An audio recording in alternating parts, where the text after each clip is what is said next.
Assalamualaikum warahmatullahi wabarakatuh. Tuan-tuan, saudara-saudara, ibu-ibu dan bapak-bapak yang sudi mendengarkan keterangan agama yang saya berikan di dalam kaset ini. Moga-moga Tuhan melimpahkan, mengurniakan rahmat dan nikmat-Nya kepada kita semuanya. Saya akan membicarakan suatu ayat yang bertemu di dalam surat Al-Baqarah.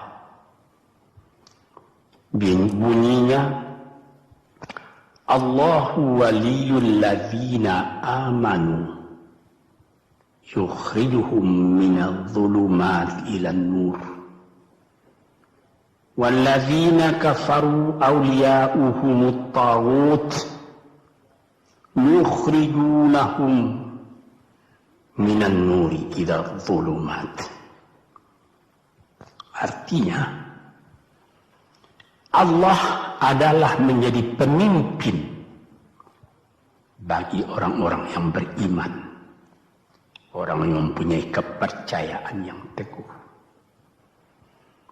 Dan Allah, apabila orang itu telah betul-betul menganggap Allah menjadi pemimpinnya, Allah pun menjamin mengeluarkannya daripada gelap gulita kepada terang benderang.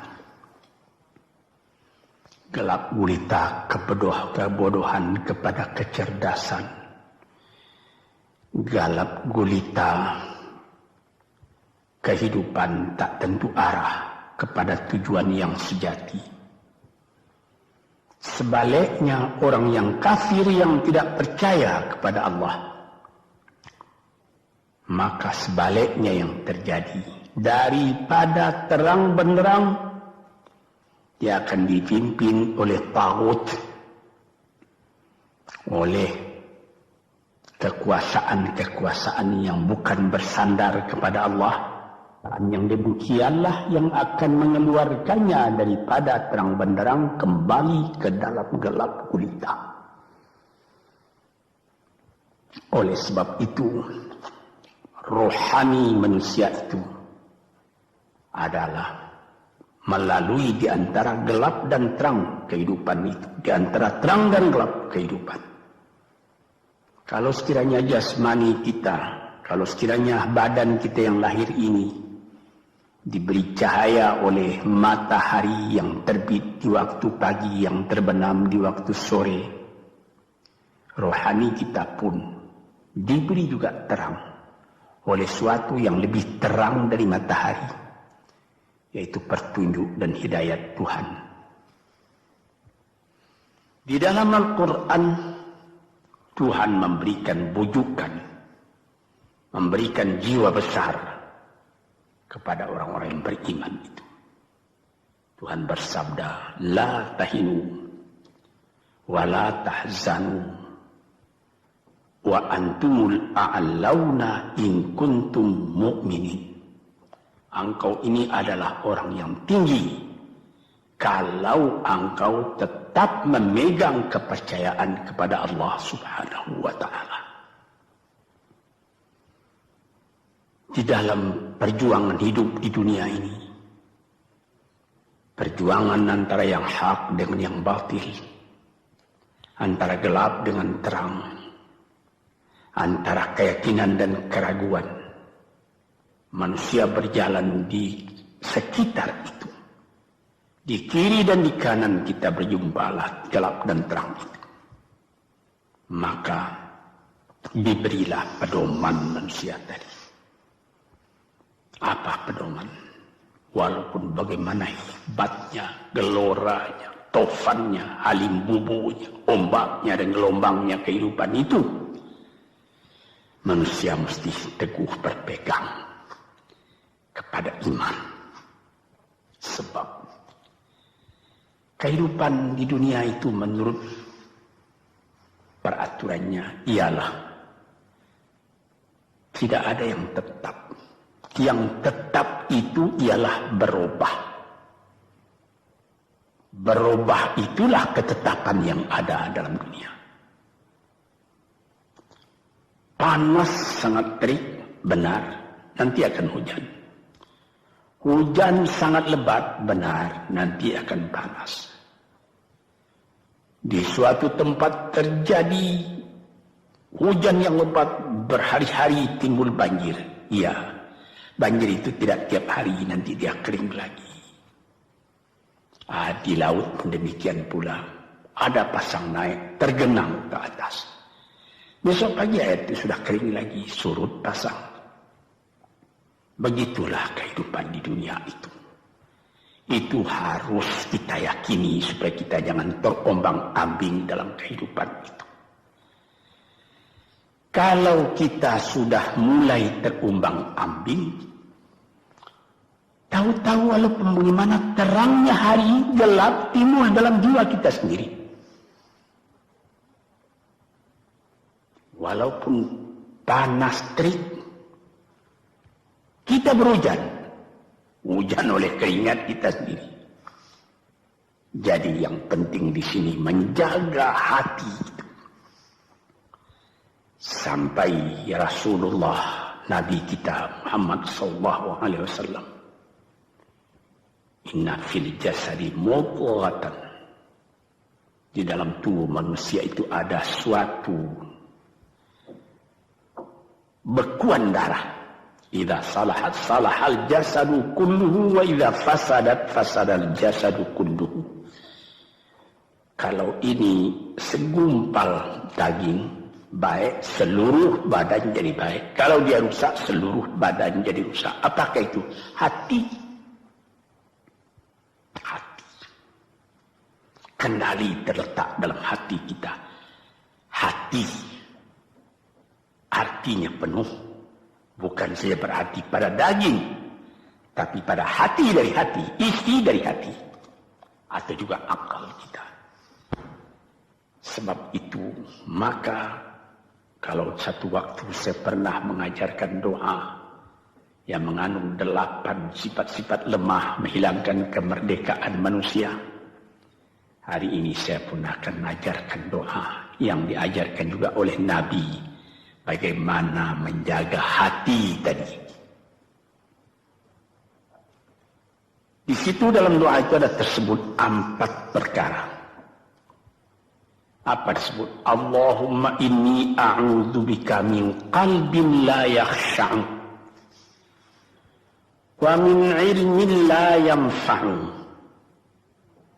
wa min nafsin la tashba'u wa min du'a illa yusma'u.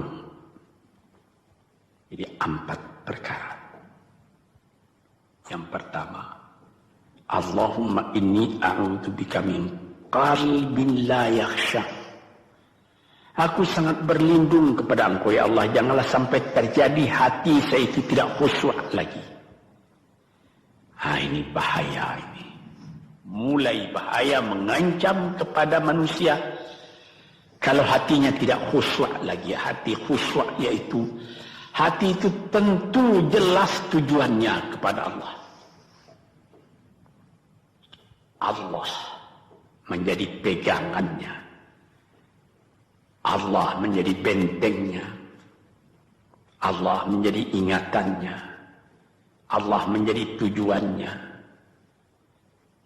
Dan kepada Allah dia kalau sembahyang menghadapkan diri, menghadapkan hati, maka permohonan kita yang pertama kepada Tuhan, ya Tuhanku, janganlah sampai hati saya ini tidak khusyuk lagi.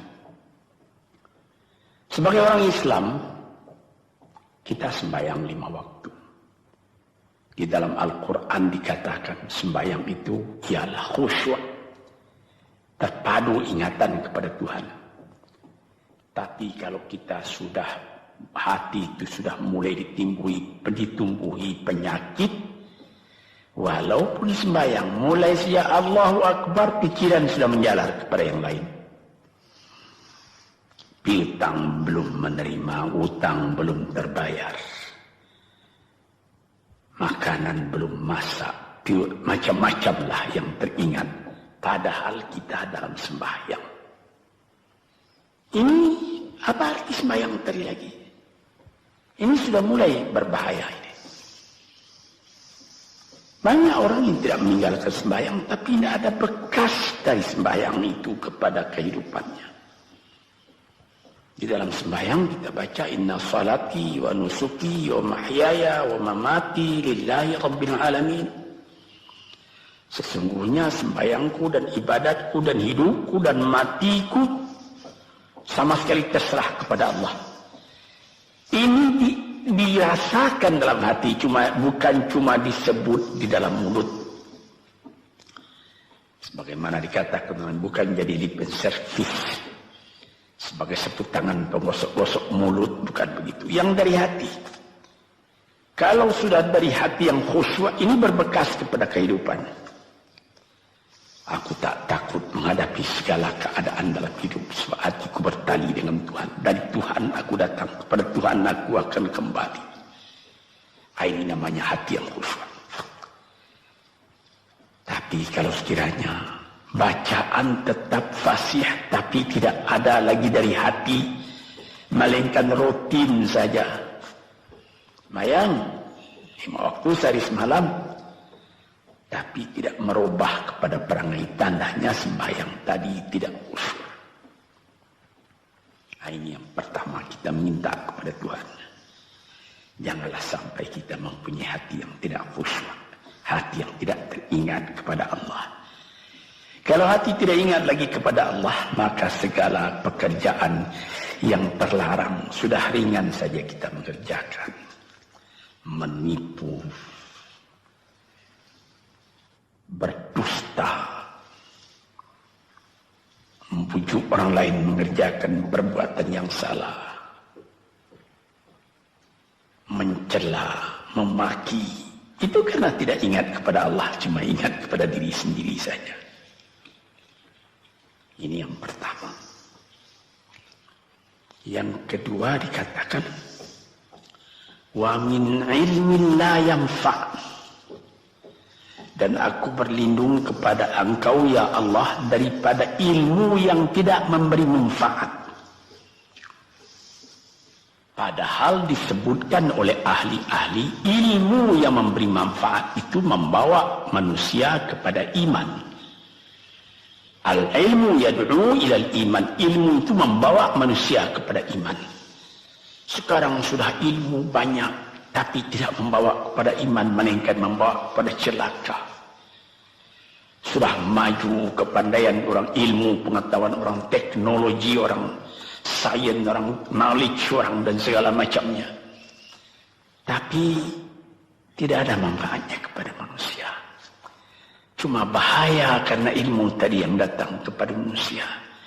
Sebagaimana ilmu manusia di abad ke-20 yang sangat penting, yaitu tentang tenaga atom. Maka timbullah bom atom, bom hidrogen, nuklir, sehingga manusia diancam sekarang ini oleh bahaya atom itu di mana-mana. Apabila kita lihat di televisi bagaimana mengadakan demonstrasi di Australia, di Jerman Barat, di tempat-tempat yang lain, melihat bagaimana bahaya atom itu kalau terjadi perang dunia yang ketiga. Ya Rabbi ya Karim, bom atom yang jatuh di Hiroshima itu belum ada artinya dibandingkan dengan bom yang sekarang, yang sedang disimpan oleh kerajaan-kerajaan, oleh negara-negara besar untuk menghancurkan. Nah ini ilmu ini. Tetapi ilmu yang membawa bahaya, bukan saja tidak memberi manfaat, bahkan memberi bahaya. Di sini terasa oleh kita bahwa ilmu yang ada itu pun mesti dikembalikan atau dikendalikan oleh iman. Kalau tidak, maka nyawa manusia ini akan dipandang sebagai sampah saja. Dijatuhkan satu bom hidrogen ke dalam kota Jakarta ini, na'udzubillah min dzalik. Umpamanya dimasukkan ke kota Jakarta ini satu bom hidrogen saja, itu sudah habis penduduk Jakarta yang lebih dari 5 juta ini. La haula wala quwata illa billah. Ini minta kepada Tuhan, ya Allah, majulah ilmu manusia, majulah teknologi manusia, tetapi jangan hendaknya kemajuan itu membawa kepada bahaya. Jangan ilmu pengetahuan itu membawa kepada yang tidak memberi manfaat. Nah, ini doa yang kedua kepada Allah Tuhan sarwa sekalian alam.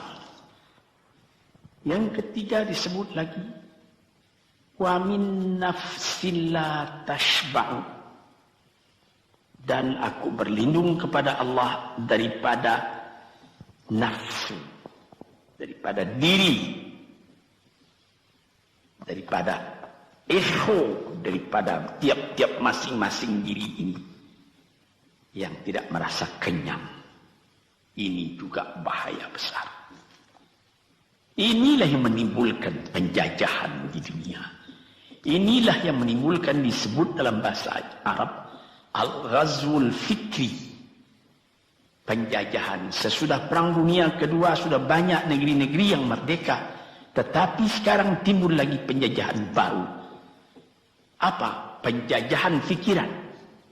Sehingga bangsa yang merdeka tadi tidak merdeka lagi fikirannya. Dia merdeka di dalam meniru kepada bangsa yang lebih kuat. Itu namanya terjajah juga. Jadi tuan-tuan yang terhormat, apa pangkalnya ini? Daripada nafsu serakah manusia. Nafsu serakah manusia sebagaimana tersebut di dalam hadis. Lau kana libni adama wadiyani min dhahabin labtagha salisan. Wa ma yamla'u jawfubni adama illa turab. Kalau manusia itu mendapat suatu lembah yang penuh dengan kekayaan emas, suatu lembah, dia ingin supaya mendapat satu lembah lagi yang penuh juga dengan emas. Dapat 2 lembah, dia minta 3 lembah lagi yang penuh dengan iman. Nafsu manusia tidak pernah kenyang. Padahal akhirnya kalau dia sudah menutup mata, tidak ada yang akan memenuhi perutnya melainkan tanah.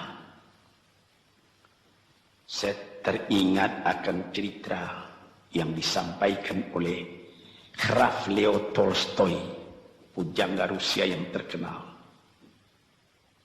bahwa orang yang tidak mempunyai nafsu yang kenyang itu, pada suatu hari katanya, ada satu orang kaya mempunyai tanah yang luas. Dia mengatakan kepada orang, boleh tuan-tuan mengambil tanah kepunyaan saya ini, berapa tuan suka, berapa tuan mau. Syaratnya cuma begini, sepanjang yang tuan berjalan dari timur ke barat, lantas sebelum matahari terbenam, tuan sampai kembali ke tempat tuan melangkah pertama tadi. Berapa saja tuan suka, boleh ambil tanah ini. Maka datanglah si tamak tadi. Tuan yang punya asli tanah tadi mengatakan, bawalah bakal, jangan lapar di jalan nanti. Baik, dibawanya nasi sebungkus, dia berjalan, jalan. Dari pukul 7 pagi. Kalau diambil kekuatan, hendaknya pukul 10 dia sudah makan. Melangkah lagi beberapa ratus meter atau sekian, nanti boleh kekuatan buat kembali. Sehingga sebelum matahari terbenam, dia sudah sampai ke tempat dia menuju bermula. Tetapi ini orang bernafsu betul, dia minta supaya banyak tanah yang dapat didapatnya. Dibawanya nasi sebungkus, tapi dia tidak jalan, di tengah jalan tak berhenti, kan nanti berapa meter itu nanti kalau saya berhenti, tanah yang kurang buat saya. Dia terus berjalan. Dia tidak ingat bahwa kekuatan masa pergi yang lebih cepat dengan kekuatan masa pulang yang lambat itu dia tidak taksir. Dia berjalan saja cepat-cepat. Sudah pukul 1 hari, sudah jauh perjalanan. Lantas nanti kembali. Kelemahan badan, kondisi dan suatu situasi tidak sama lagi. Tidak secepat dia pergi dahulu lagi dia pulang kembali. Maka bukan pukul 7 dia sampai, atau pukul 5 sore tadi dia sampai ke tempat dia berjalan bermula, karena dia jalannya sudah lunglai, kaki sudah penat, badan sudah letih. Kira-kira baru pukul 2 dia tidak dapat berjalan lagi karena sudah lapar. Dia coba makan sedikit pun tidak bisa lagi seenak makan yang tadi. Habis makan pun dia berjalan lagi. Pukul 3 dia terhenti. Jauh lagi baru sampai tempat yang pertama. Menurut syarat yang diberikan oleh mempunyai tanah yang pertama, kalau engkau tidak sampai ke tempatmu yang pertama tadi sorenya, tanah ini tidak engkau dapat lagi semua. Memang tidak sampai dia. Pukul 4 dia sudah berhenti berjalan, tidak kuat lagi. Mata sudah gelap. Akhirnya karena terlalu capek, terlalu penat, mati dia di tengah jalan. Berapa dia dapat tanah tadi lagi? Cuma sepanjang badannya untuk kuburannya, yang lain tinggal semua. Ini satu misal yang dibawakan oleh Graf Leo Tolstoy, yang sesuai dengan hadis Nabi tadi, nafsul la tashba, diri manusia yang tidak pernah merasa kenyang. Kita berkehendak tidak berbatas, tapi tenaga kita sendiri berbatas. Ini kali tidak difikirkan oleh manusia. Dia punya angan-angan, dia punya macam teori yang dikeluarkan. Dia lupa bahwa nanti tenaganya itu akan terbatas karena sakit, karena lapar, karena tua. Sebagaimana pepatah dari nenek moyang kita, tanda-tanda dikirimkan lebih dulu bahwa kita tidak akan lama lagi di sini. Apa? Rambut, gigi, mata sudah mulai kabur. Uban sudah mulai bertabur. Gigi sudah mulai gugur.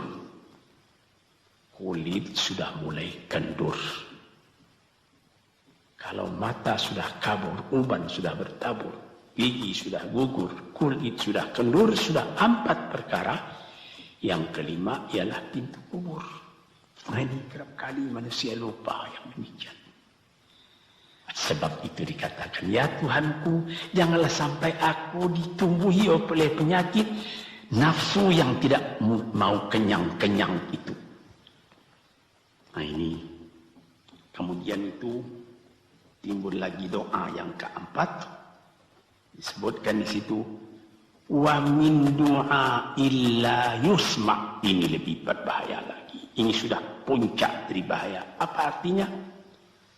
Dan aku berlindung kepada Engkau ya Allah, daripada doa yang tidak didengar lagi. La ilaha illallah. Mendoa ya Allah, kasih aku ini, kasih aku kesempatan, tapi tidak didengar lagi. Tuan-tuan, para pendengar kaset yang tercinta, ada tersebut dalam hadis Nabi, wa malbasuhu haram, wa mashrabuhu haram, wa udhiya bil haram. Ya Rab, ya Rab, fana yustajablah. Ash'asa aghbara. Badan sudah penuh dengan kotoran, penuh debu. Yamudu ilaihi ila sama, menadahkan tangan keduanya ke langit. Ya Rabbu, ya Rabbu, ya Tuhanku, tolong aku, ya Allah, bela aku. Padahal yang dimakan haram, yang diminum haram, dibesarkan dengan yang haram. Fana yustajabulah. Dengan jalan apa Allah Ta'ala akan mengabulkan doa itu? Badan kotor menghadap kepada yang bersih, meminta diberi kebersihan. Bagaimana caranya? Tuan-tuan yang terhormat, pernah dalam Quran Tuhan mengatakan, la yanzuru ilaihi wa la yukallimuhum Allah wa la yanzuru ilaihi. Allah tak mau mengajak dia bercakap dan Allah tidak memandang kepada dia.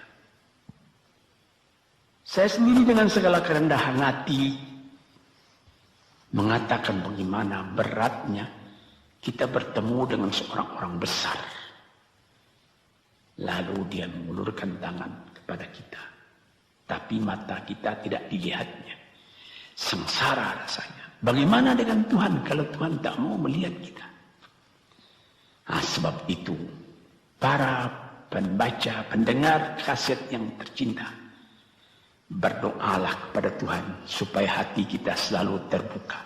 Jangan sampai kita mempunyai hati yang tidak khusyuk, ilmu yang tidak memberi manfaat, jiwa yang tidak pernah kenyang, dan doa yang tidak didengar. Ya Allah, dengarkan doa kami dan tunjukkan kepada kami jalan yang benar dan beri kami terang dalam kehidupan ini. Yang keempat ialah wa min du'a illa yusma. Dan aku berlindung kepada Engkau ya Allah, jangan sampai doaku tidak terdengar, tidak didengar oleh Tuhan. Sebagaimana kita tahu, doa itu adalah mukhul ibadah, tulang sumsum daripada ibadat kita sendiri kepada Tuhan. Segala perbuatan kita patrikan dengan doa, dengan harapan mudah-mudahan diizinkan oleh Allah. Disampaikan maksud kita, macam-macam yang kita minta kepada Tuhan. Tapi kalau doa itu sudah tak diperdulikan lagi oleh Tuhan, apa celaka kita, apa daya kita, apa upaya kita? Di sini kita melihat apa sebab maka doa tidak didengar oleh Tuhan, tidak diperkenankan oleh Tuhan. Tentu saja bukan dari salah Tuhan, melainkan dari salah kita sendiri. Di dalam Al-Quran dikatakan, Iyyaka na'budu wa iyyaka nasta'in. Al-Fatihah tersebut, kepada Engkaulah kami menyembah, ya Allah, dan kepada Engkau kami minta tolong. Tapi dengan tidak sadar, kerap kali kita berbuat terbalik. Iyyaka nasta'in wa iyyaka na'budu, kepada Engkau kami minta tolong, lalu kepada Engkau kami menyembah. Minta tolong dulu baru menyembah. Minta tolong banyak-banyak tapi terima kasih tidak ada. Tentu saja tidak didengar oleh Tuhan. Di dalam satu hadis tersebut, Ash'asa aghbara yamuddu yadayhi ila samai ya Rabbu ya Rabb, wa mat'amuhu haram wa mashrabuhu haram wa malbasuhu haram wa ghudhiya bil haram fa anna yustajabu lah. Badan sudah kotor, sudah berkerunyut, kesusahan, kegelisahan kehidupan terbayang kepada tubuh sendiri. lalu menadahkan tangan ke langit meminta kepada Allah, ya Tuhanku, ya Tuhanku. Bagaimana Tuhan bisa mengabulkan? Dengan pikiran yang kotor engkau menghadap kepada Tuhan. Kalau tidak terkabul, jangan Tuhan yang disalahi. Hatimu sendirilah salahi. Apa yang engkau perbuat dalam kehidupan ini? Di mana terdesak engkau ingat kepada Tuhan. Di zaman kesenangan engkau lupakan Tuhan. Di dalam mendapat percobaan engkau merengek mengadu kepada Tuhan. Jiwa yang seperti ini janganlah sampai timbul pada diri kita sendiri. Saya sudah mengalami apabila saya berhadapan-hadapan dengan orang besar, saya ingin dia menghadapkan matanya kepada saya. Apa kabar saudara? Kabar baik. Dia lihat mata saya lihat mata dia. Tapi kalau ketika dia bersalam dengan saya, dia melihat kepada orang lain, bukan main sakit hati saya. Apa salah saya maka dia begitu? Mengapa tidak saya yang dipandang? Sedangkan dengan sesama manusia lagi begitu perasaan kita. Bagaimana dengan Tuhan? La yanzuru ilaihim wa la yukallimuhum. Allah tidak memandang sebelah mata kepada Allah, kepada kita. Allah tak mau cakap, tidak mau bercakap dengan kita sepatah pun.